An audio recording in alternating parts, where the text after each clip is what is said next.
Previously on the first step. Our handsome hero draws an owl that resembles a potato.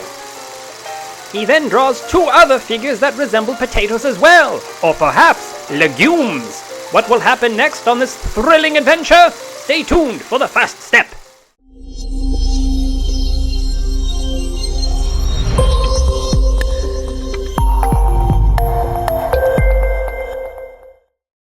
Hello everyone, and welcome once again to the first step.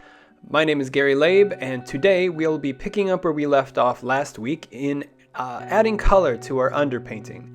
So let's just jump right in.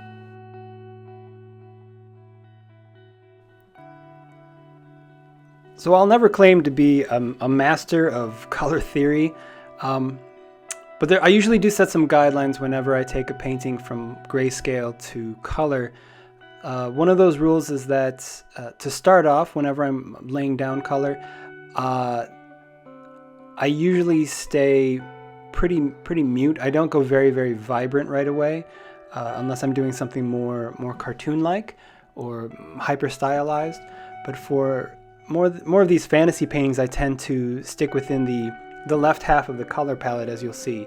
And only when I'm satisfied with the forms and how the rendering is taking shape and how the overall image looks will I start to introduce more saturated and vibrant colors. What that allows me to do is actually pick and choose what areas I want to focus the most attention on.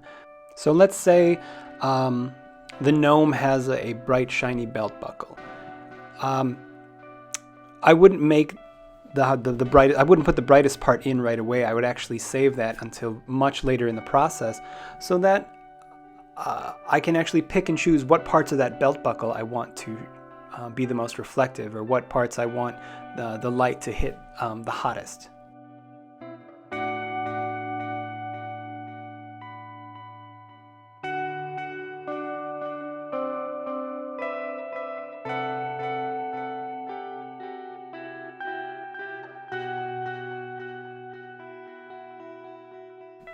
Another rule that I usually use, and again these are just rules I use for myself. I tend to color pick from those overlay and color layers that I've laid down before I start painting on a normal layer, and that keeps my palette very limited. I don't have to worry about picking a red and then going and picking yellow. Everything I need should be within those first layers, and I usually pick from those well through the process until I've rendered out most of the subject matter and tried as hard as I can to unify the piece. And then I can start to pick out different areas that need more attention or would serve better being a different color.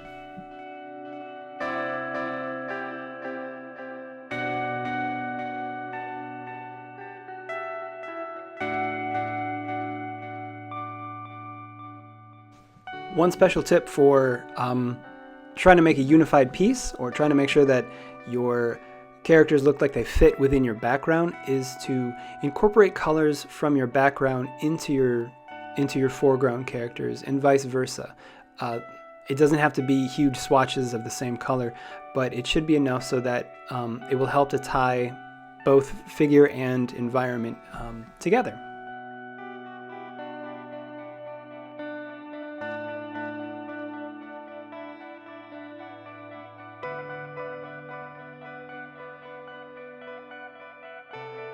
You'll notice that I spent a lot of time flipping the image and then working on it a little bit and then flipping it back.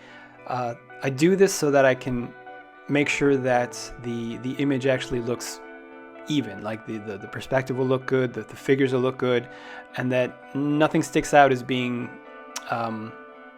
misproportioned or anything. It's a good practice to get into.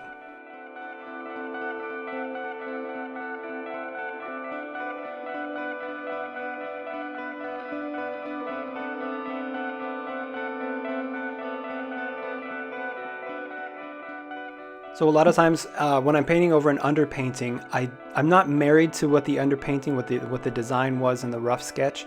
You'll notice here that I'll go over this little girl's figure, her silhouette, and just absolutely paint over it, especially around the leg cuff area. I wanted a more interesting silhouette than what was already there, And so don't be completely married to your underpainting. And don't be afraid to try new things. If it works, it works. If not, you can always Control Z and delete your work. But yeah, you should never be afraid to try something new.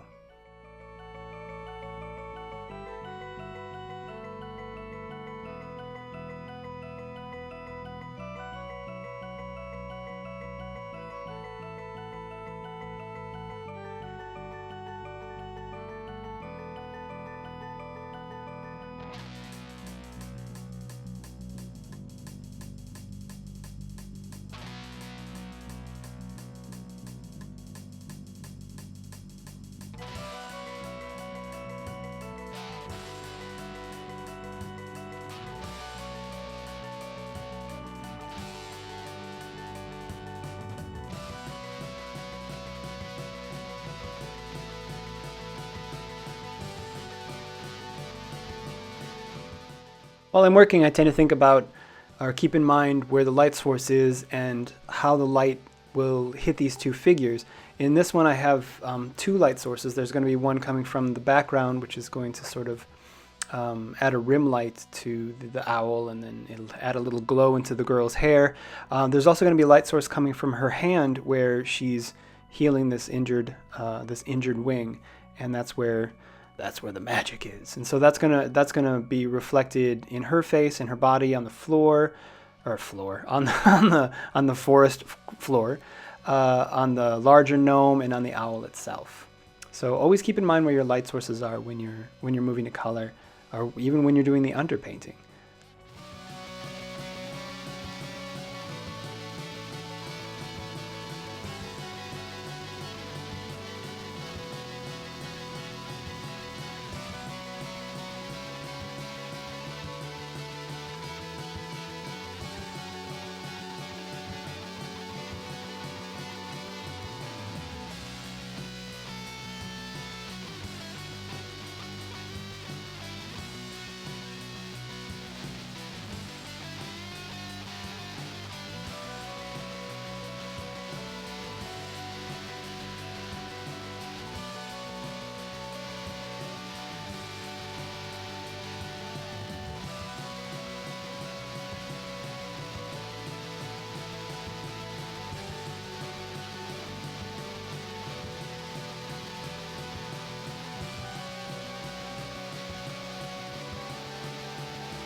As you can see, I've gone in a little bit and started to introduce a more green color. I realized that I needed a lot more green in order for this forest to be a little more lush and, well, foresty. So I'm picking more matte tones. I'm not sticking with one shade of green. I'm actually bouncing around from warmer yellow greens to more blue green, and just sort of melting them all together into the background. And then I'll also take that color and incorporate a little bit of it into the figures as well, with bounce lighting and just a few specks of the same color to sort of tie the background in, as I mentioned earlier.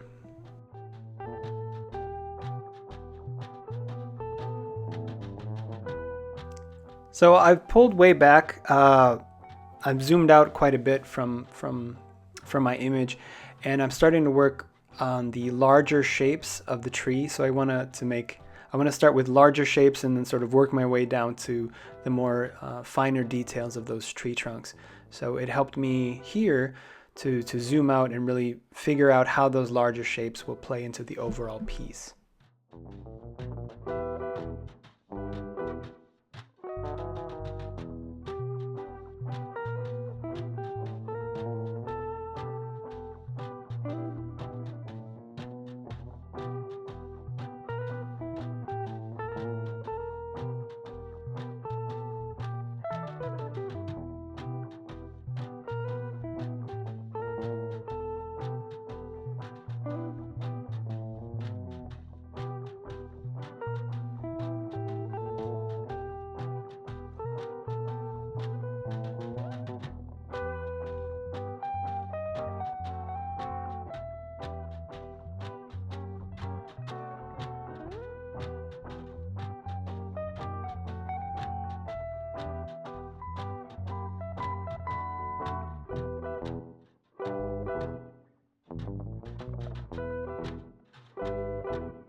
here I'm starting to reintroduce some of those colors and establish more firmly some of those light sources and where the shadows fall by lightly going in with an airbrush and or a soft brush and brushing out those areas on an overlay layer.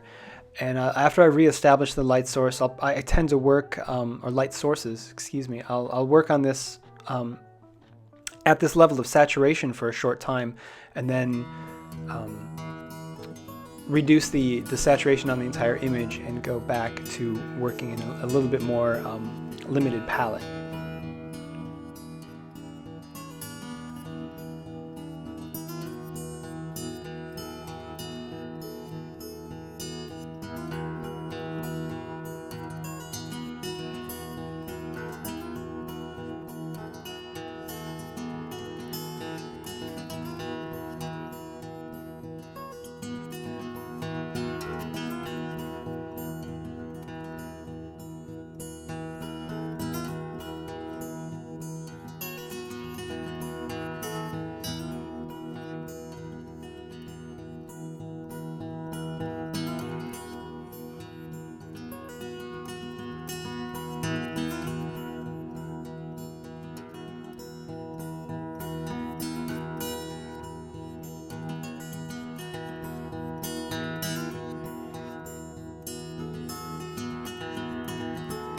I'm being super picky about these trees because I really want them to feel like they have dimension, like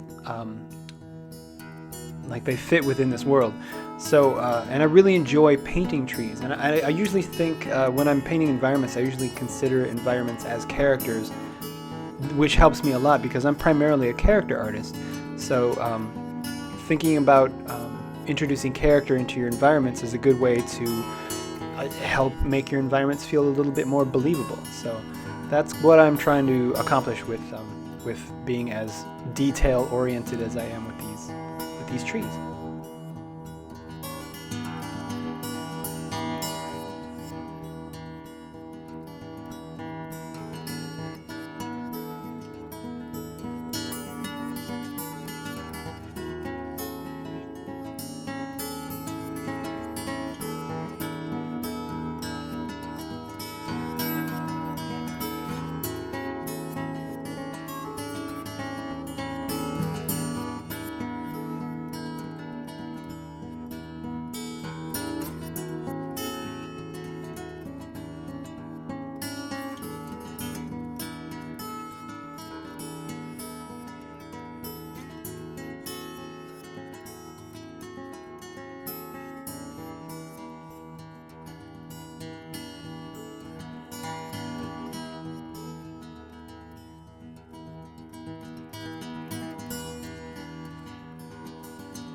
I wish I could tell you that there's a shortcut to to figuring out the lighting and the anatomy and the pose and all of that. Really, it just comes down to a ton of practice. Ask any artist, and they will tell you that they are their own worst critic when it comes to their art. So, yeah, there's no shortcut. You just get out there and you draw and you paint every day. And after a while, stuff starts to sink in. So get out there and paint and draw and do it all the damn time.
In some of these areas I can see where I'm losing the form.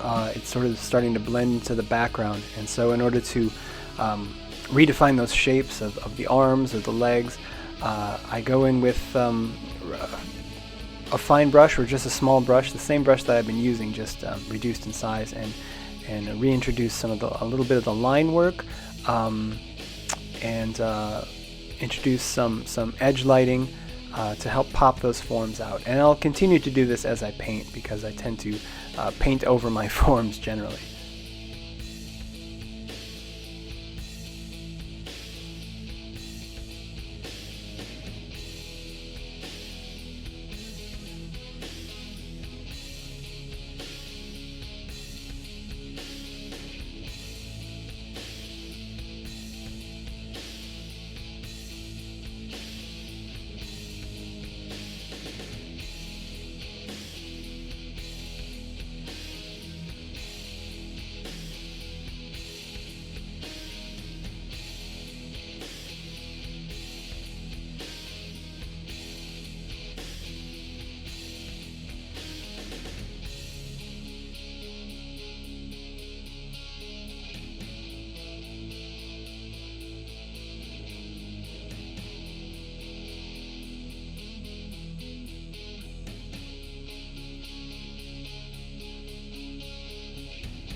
As we wind down on another episode of The First Step, I want to give a shout out to the Sketchpad Gallery in San Francisco.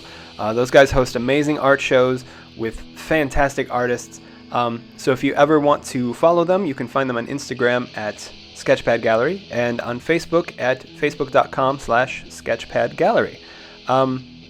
This piece, as I mentioned, is going to be featured in an upcoming show in March. That will be March 11th from 4 to 8 p.m. at the Sketchpad Gallery. So be sure to check them out.